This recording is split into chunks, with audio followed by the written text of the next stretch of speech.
அடையையும் ஜவ்வரிசியையும் இந்த மாதிரி தேங்காய் பால்லையே வேக வச்சுக்கோங்க. 100 கிராம் அடையும் 50 கிராம் ஜவ்வரிசியையும் இந்த மாதிரி ஃபஸ்ட்டு தேங்காய் பால்லையே நல்லா அப்படி வேக வச்சுக்கோங்க.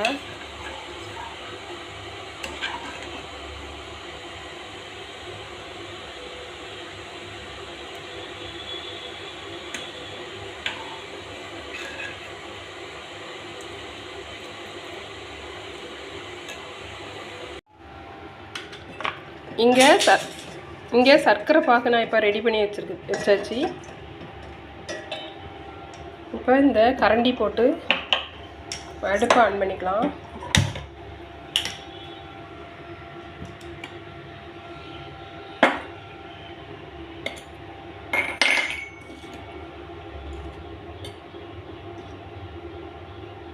நெய் விட்டுக்கலாம்.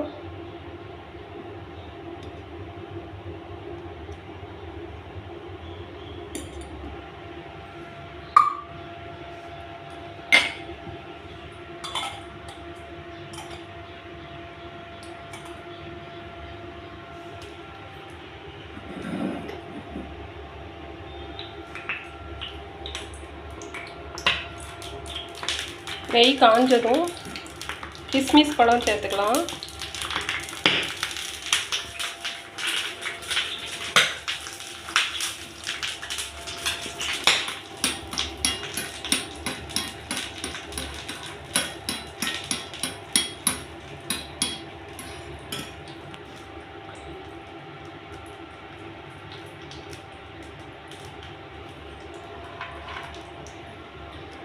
முந்திரி பருப்பு சேர்த்துக்கலாம்.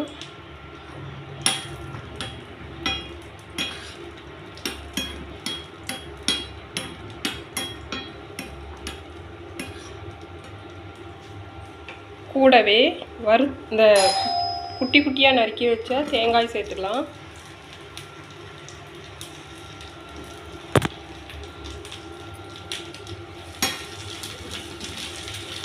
தேங்காய் சேர்த்து நல்லா வறுத்து விட்டுக்கலாம்.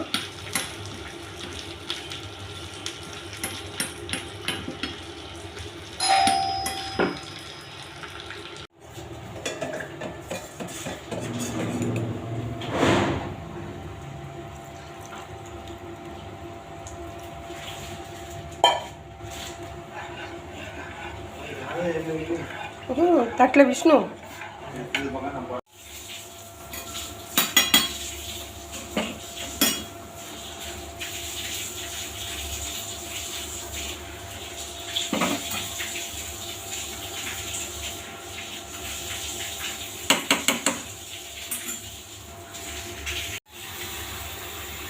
இப்போ நான் ஏலக்காய் பொடி போட்டு கலந்துக்கிட்டேன்.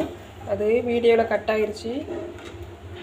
ஏலக்காய் பொடி போட்டு நல்லா கலந்துக்கிட்டேன்.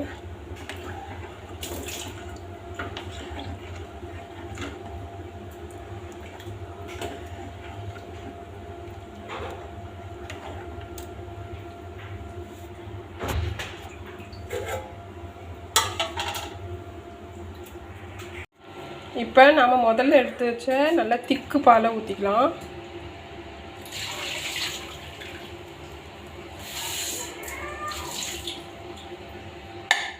இந்த திக்கு பாலை ஊற்றின பிறகு நம்ம ரொம்ப கொதிக்க விட வேண்டாம், ஆஃப் பண்ணிக்கலாம்.